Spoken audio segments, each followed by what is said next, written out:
And speaking of, so I was out of the country yesterday, and didn't have adequate internet access on the plane to really follow this. And I don't understand. It was in Spain.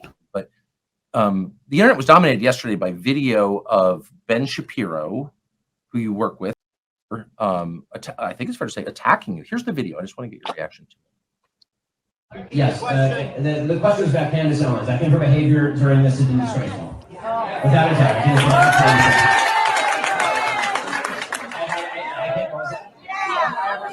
Yeah, and she supports my company. And I think she's been absolutely disgraceful. I think that her faux sophistication on these particular issues has been ridiculous. It's not faux sophistication, it's ridiculous. Everybody can see the moves that she's making and the things. Also, I hate how these right wingers always talk about like debate and free speech and stuff, but they can't actually just sit down at the goddamn table and have a conversation about this. Like, you guys work together for the same network. Why are you so afraid of just having like a literally 30-minute long discussion about the way you see this differently? It's not gonna be, it's not that scary. Just do it. It's not that hard. Why are you constantly fetishizing discourse and free speech? And then the first time there's any disagreement, you have to, talk about each other in private and diss each other on Twitter and do literally anything other than just talk. Yeah. And Ben Shapiro, of all people in the world, talking about like faux sophistication. I mean, dude, that's your whole fucking thing. That's all you do. Biggest pseudo-intellectual. Literally, this guy who pretends to be like some sort of an academic who refuses to debate anybody who's not on a college campus, who's like 19 years old. He's saying, and I'm disreputable. So maybe there's a point in the video where he explains what exactly you did wrong. He looks constipated at the end of that video. Explains what exactly you did wrong and how you were wrong. I haven't seen it. But to call somebody, quote, absolutely disgraceful, particularly a coworker, seems like a pretty big step. What? And I really don't know the background here. What is that about? There isn't much of a background. I saw the video when everybody else saw it when I woke up. No one warned you about it. Nobody warned me about it. It looks like maybe he didn't know he was being recorded. It looks like it was some sort of a private event. I got no clarity on the issue that he was particularly speaking on. And in what was said, I can't respond to it beyond what he's saying because it's just ad hominem attacks. I don't know. Yeah, because it's not, we disagree, or I don't think she's correct, or maybe she doesn't know what she's talking about. And, she is correct to point that out, right? It's not like Ben Shapiro said anything specifically that she, talked about being disgraceful. I even think that, Ben Shapiro really would have bolstered his own argument if he just brought up like, we don't have to look back that far, guys. Go back 6 months and she was defending Kanye West. Why is anyone taking her commentary on Israel or Jewish matters seriously? Ben Shapiro could have done away with her right there with a pretty hard to argue with, calling out. But as it is, he didn't name any specifics. He just kind of was like, it's disgraceful and disreputable and I'm triggered. For a guy who makes his money off of being like the sharpest tool in the shed or whatever the fuck, being like the brightest guy in the room, he really isn't very quick on his feet. You know what I mean? Like, he just spins his wheels. He calls it disgraceful and, disreputable. And then he was like, oh, it's just, he like repeats himself like 3 times. He doesn't have anything to go with. After that, he doesn't plow into any substance. He's not quick enough to recall the Kanye thing. It's not like he wants to, even give like platitude talking points. He does just go full ad hominem. He's like, oh, I think it's disgraceful. I think it's disreputable. She does still work for me, blah, blah, blah. And then it just goes back to the same well that she's like, feigning intelligence about shit that she doesn't understand. It's just a really weak line of argument from the guy who's supposed to be the master at arguing.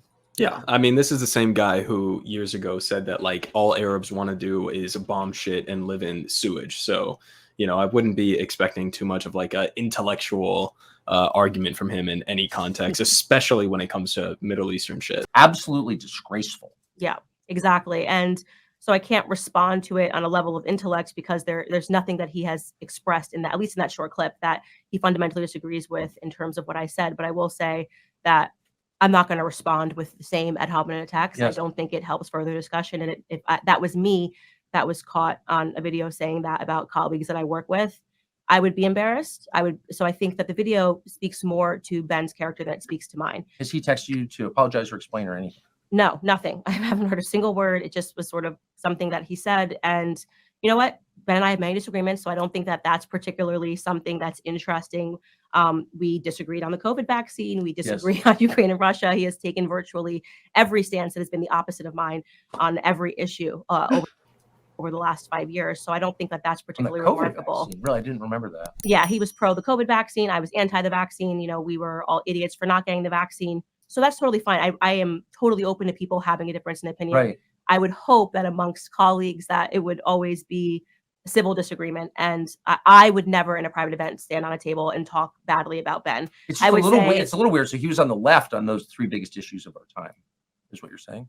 He has converted his opinions. He's accepted responsibility. He said, you know, I was wrong about the vaccine. Oh, good. Good for him. He is, you know, obviously pro pharma. His mom's a doctor. And I say to people, I'm very aware of my perspectives on big pharma, and I talk about it on my show openly. And I think that that's a tremendous credit to the Daily Wire that they allow a difference of opinions. But I would, as I said, hope that it would remain respectful and that you wouldn't throw your colleague. She loves to like throw these little insults at Ben Shapiro in there too. Like, oh yeah, his mom's a doctor. He's basically in the pocket of big pharma. But oh, I love the fact that the Daily Wire lets us all, you know, disagree. Isn't that great?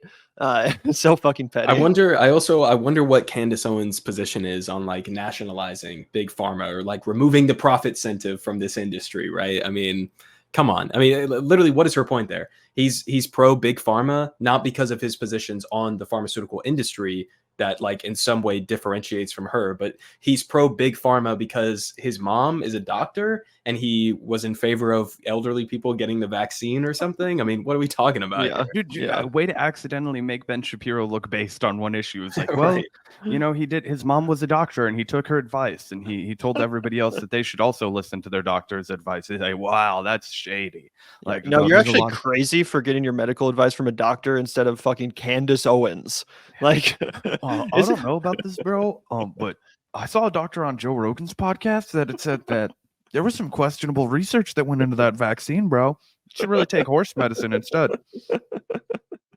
Under a bus, so to speak. I think in that, a I private think that, setting. think that's fair. And just for clarity, because I really don't know, is he your boss? Is he? I think there's a lot of misunderstanding about Ben's involvement. He's not the CEO of the Daily Wire. He is not making the day-to-day decisions at the Daily Wire. And I do want to make it very clear because people are like, how could you possibly stay at Daily Wire after this?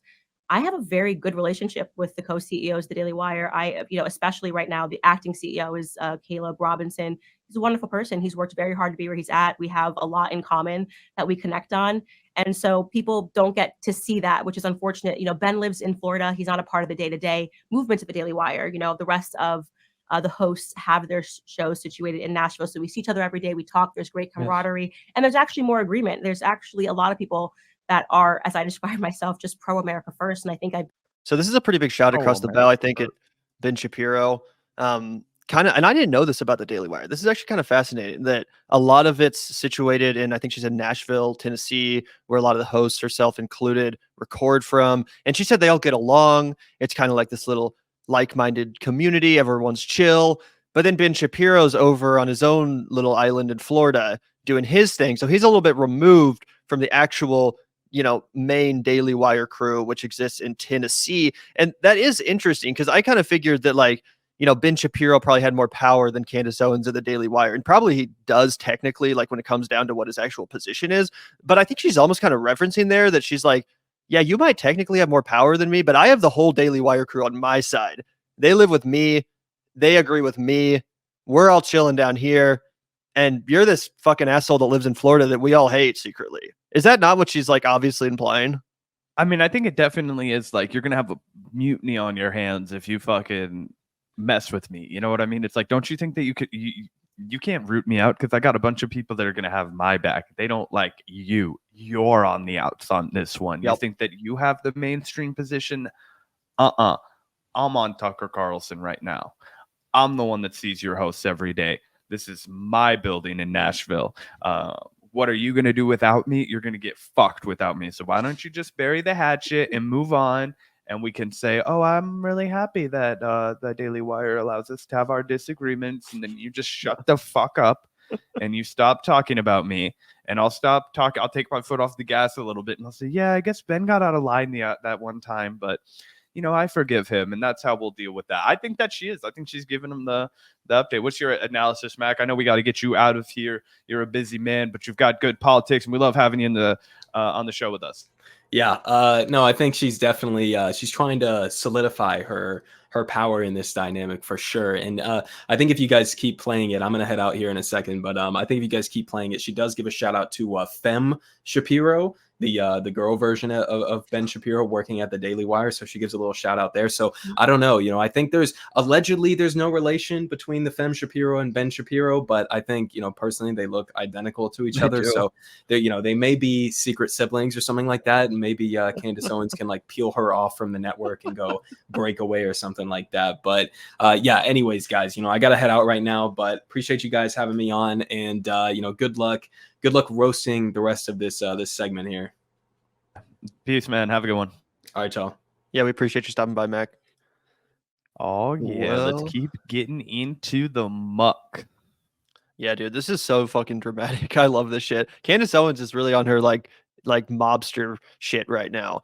Seeing her career trajectory. I remember when she went on that Joe Rogan podcast that was A4 mentioned, where she got embarrassed on climate change. She was the young, up and coming kind of rising star in conservative media, but still this very young fledgling commentator. That was what, I don't know, 7-8 years ago. She's a whole different person now. And now you can really tell that she's kind of usurped Ben Shapiro, at least in some ways, as far as relevance and popularity. And you're really seeing her wield it here. Like, this is some fucking like Al Pacino and The Godfather shit. Like, by the end of the movie, he's just a whole different person, right? He's the one calling the shots. He's the one in control. I think you're muted, Zach. I was just doing my the captain now. Yeah, You know what I mean? Like, for real. But I completely agree with you. I mean, they're both powerhouses in conservative media, but I do think that because of the fact, like, this is what's weird, right? Like, because of the fact that there's so much anti-Semitism on the right, and on also coupling that with the surge in popularity of much more isolationism, I think that it really fucks Ben Shapiro here as far as his argument is going to go with his audience. Obviously, he's going to have his hardcore base of people who basically just believe everything that he says. But the wider conservative movement, I think, is actually moving away from that. And I think you're 100% correct that she's kind of like weaponizing the fact that, like, I actually am a Christian against his audience. So putting things like Christ is king, at the end of her tweets when she's addressing him, and just kind of like subtly weaponizing the fact that, like, guess which one of us believes in Christ? It's not Ben, It's good to know Ben Shapiro acknowledges the Daily Wire is a project that goes against God. See, this is the kind of ridiculous shit you play stupid games, you win stupid prizes. This is your audience, Ben. I am a God warrior. I will stand up for Christ. I am a soldier. You cannot take my faith from me. Dude, there's one thing that religious people love. It is grandstanding about your religion. So he's just creating fertile ground for Candace Owens to come out and say, I am a proud Christian. I will never deny my faith through persecution, the liberal media, the conservative media. Nobody will make me doubt my commitment to the Lord and Christ our Savior. Hallelujah, Jesus Christ. Like, all that kind of shit. Apparently someone found a clip of him saying Jesus. See, this is where this is going. Now all these crazy anti-Semites, and again, I'm not trying to defend Ben Shapiro here. Obviously, fuck Ben Shapiro. No, but anti-Semitism is always wrong. Right. And this is exactly where this is going. And a big part of the reason, in my opinion, why Candace Owens is kind of winning this war on Ben Shapiro with the right-wing audience is because secretly she's appealing to a lot of their very ugly anti-Semitic tendencies. And she's 100% going for the Groypers. Yep. Like Groypers. I do want to hear what Ben Shapiro said about Jesus real quick. I think it makes you sound like you are a child molester. Like, a groyper? Yeah, doesn't that make you sound totally like you touched a child's genitalia yes. before? Like groper, but even worse. Who would name you that? Yeah, like exactly. I'm like, I don't know. Like, I don't even like saying that. I'm like, it makes me feel like somebody did something really bad at church camp. I don't know. Point of view, or we don't believe in the divinity of Christ. I think that there you can make an argument that the Gospels, which were written, he was just a prophet, and significant. No, we don't even believe he was a prophet. What do you think he was? What do you guys think? What do I think he was historically? I think he was a Jew who tried to lead a revolt against the Romans and got killed for his trouble, just like a lot of other Jews at that time who were crucified for trying to lead revolts against the Roman and got killed for their trouble. So he became legend in story, and it became a bigger and bigger deal as time went on. Yeah, he had a group of followers, and then that gradually grew at the Jewish point of view, where we don't. Wow. Can't believe Honestly, he would dude, say- that's probably honestly like he's probably I mean, 100% on point. I was gonna say, dude, I think that he probably is kind of on point there. Like I'm not saying that this honestly, like if I have to, that's pretty close to what my analysis was, like, and then his lore gets meshed up with other people who did good things, right? Like maybe one guy, like, he had a bunch of weed that had been soaking in oil and he rubbed it on a lady with a fucking epilepsy, and they were like, it was the same guy, he saved it, he was the son of the God that created our earth. And it's just like, buddy, nope. Like that, like you know what I mean? And like the thing is that you want to like own people who are really religious. Like there's not a shot in hell that they would ever believe that Jesus like came back. Like, you know what I mean? Like they're all like waiting for like the great return. Like, isn't that what Easter is about? They like believe that like he comes back like every Easter or something like that. That's what Christians believe. And then like Jewish people, they believe that like the Son of God has never arrived yet. And it's just like, imagine if he did arrive. Like none of those fucking people, regardless of what side of the coin you're on, whether you're Jewish or Christian or anybody the fuck else would believe that that guy was the Son of God. You'd be like, oh, fuck yourself, guy, huh? You're this desperate to get a hand job? You gotta fucking start your own cult of personality? Like, Jesus Christ. You know what I'm saying? So, Yeah. I mean, it's hard to take any of this seriously. I'm seeing so many of these kind of reactions, though. These like vaguely anti-Semitic reactions where it's like Ben Shapiro had a meltdown over one of his employees posting a Bible verse. That's what we're up against. The Bible is to Zionists. See, this is desperately fucking anti-Semitic right here. Yeah. It's really interesting to if you just search Ben Shapiro, you'll see a bunch of crazy shit like this from the right also wing. I will say, am I wrong to say this? I'm anti-Semitism is like way bigger in Europe, right? Like there's a lot more anti-Semites per capita in Europe. Am I wrong to say that? I think you're right. I feel like that's true, but see, look at this shit, bro. This you cannot have. This is absolutely disgusting anti-Semitism, guys. You cannot fuck with this. This is like when like you don't put me in a position where I have to defend Ben Shapiro. Don't put me in that position. Like, oh gosh, like, and so wait, what is that? What was the biblical quote that they had down there? Can you keep going down, Gavin, for a second? And they all forsook him and fled. Oh, yeah, guys, and dude, honestly, Ben, you're reaping what you sowed, brother. You're reaping what you sowed. You need to condemn these people, and then you need to change your life and live for the better. And you need to denounce the fucking horrors that you've been a part of at the Daily Wire. It's crazy. You can't imagine what he's thinking about right now. Probably that the game is up because he knows his audience is full of rabid anti-Semites and they're laying it all bare right there. Oh my God, dude. You kind of always knew it was going to happen at this point, but I don't think at any time since I've been covering politics, Gavin, I've seen this like explicit turn from the like right wing towards like just dramatic anti-Semitism.